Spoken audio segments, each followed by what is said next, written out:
Today released a game called Not Only 9, created by Larizor, who's been a YouTuber for most of the time, and today I played the demo, and I gotta say it's really fun. So to start off, it's a round-based RPG, and in the demo you mostly run around, talk to animals, slash people, and discover the whole world around you, and there's only really one big fight. In this game you play as a cat, which I personally am not a cat person, but that doesn't deter me from actually liking this game. I just imagine it is my dog that passed away a few months ago, and that really helps get into this. So you don't have to be a cat person to like this game. That's just what I wanted. So there isn't that much fighting to do, but that doesn't mean this game isn't great. The surroundings are very beautifully made. The art style is pretty cute, pretty fun, and houses a lot of secrets actually, which I probably haven't found all of them, but I found a few, and I'll definitely go back in to search for other ones. We're getting to everything around the game. It's not as innocent as it may seem. Like, it's not just a fun cat game. There's a bigger story or a bigger point to come across. It mostly revolves around the theme of death, and from what it seems to not give up, to have ambition to continue even in dark circumstances. I don't really want to spoil the demo. I really want you to go in there, play it yourself, and have fun with it. And if you can, support the Kickstarter, obviously. But maybe a little bit to the intro. You start off by meeting a character who calls himself Tod, which is a German word, Tod, which translates to death. So maybe a spoiler, but it's quite obvious that the one you meet is probably death, and there's some story around him. He's probably the focal point of the story, so I don't want to go too much into it. He tells you about your past, and then there's some things that aren't as it seems as to why you're a cat and stuff. As I said, I don't really want to go into it, but it's really interestingly made. It's like a little visual novel without the visuals. There are some visuals though in the second part of the memory. There are some choices you actually do, which I like in Kingdom Hearts, where you choose the sword, the shield, or the staff and then give up one of those. You actually have a choice like this in this game as well. That's fun. I really hope this translates more into the game, like that there are actual choices, because in the end of the game there's also a choice that doesn't really matter. Like, the thing happens anyways, so I just hope these choices actually matter in the end, or matter at some point. I noticed I chose the more dark option in the beginning, and Toad actually called me a monster. So there are some dialogue differences probably, but not that much that I noticed in the demo. But it's also a demo, so it's understandable that you can't really judge something like this. As I said, I found some secrets that are very interesting, that also expand on some stories, and some are just fun.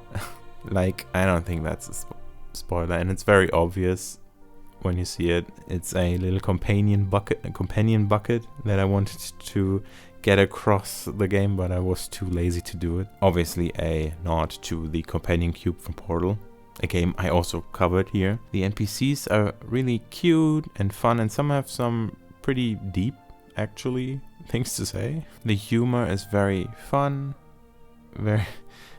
It depends on you, probably, if you like it, but to me it's fun and it was entertaining. And it seems like this game takes a lot of inspiration from Undertale, which, don't get me wrong, isn't a bad thing. I love Undertale, and a game that takes advantage of the success of Undertale is always welcome in my book. I don't mind people doing games in the style of other games. It's natural, that happens. You can't have always just unique ideas, and the game really uses that framework to its advantage, I feel like.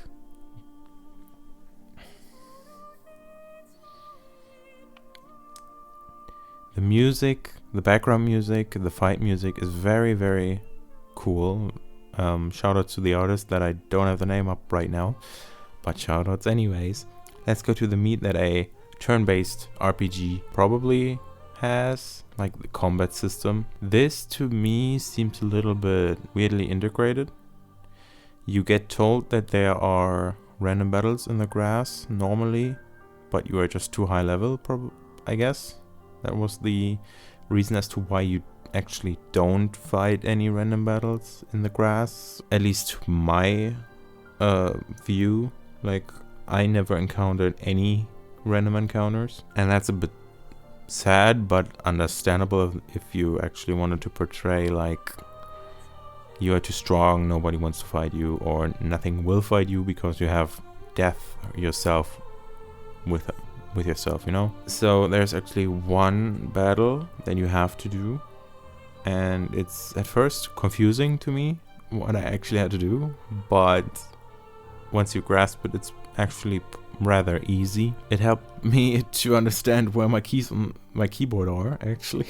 So you just have to be careful not to run out of certain energy that you get. So as I said, I don't want to get too much into it. I just want you to actually experience this yourself. I feel like the battle system is just a little maybe forced, maybe a little not too developed. I don't know how long this game will still be in development, probably a long time, I would assume. I feel like you could build upon this battle system a bit more, and this as well is a bit reminiscing of Undertale, which is a good thing, as I said. One thing I actually disliked, I have to say, is the placement of the invisible walls. It feels like they aren't placed very well because the field is so ginormous, you can see so much, it looks good, but sometimes the placement of the invisible walls just feels random, and I feel like some actual foliage that would make sense for it to block you would be better, but I don't know how well that would be to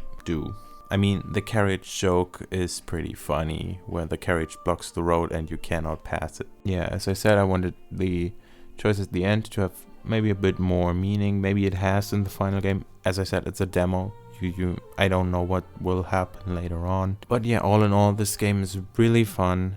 The environments are really pretty. The music is a jam, like the game says itself. These secrets are very fun to find, at least the ones I found. The battle system is a bit meh, but maybe that will be a bit worked upon. But overall, the message of the game, at least what the demo told us about, is interesting and very intriguing to me. So I hope this game gets finished. I really, really hope Larry can pull through, and I am excited for the future of this game. So Larry, in case you see this, probably don't, but good luck, and I hope you will continue to have fun and produce a very, very fun game, as fun as this demo already is. So see you till all complete.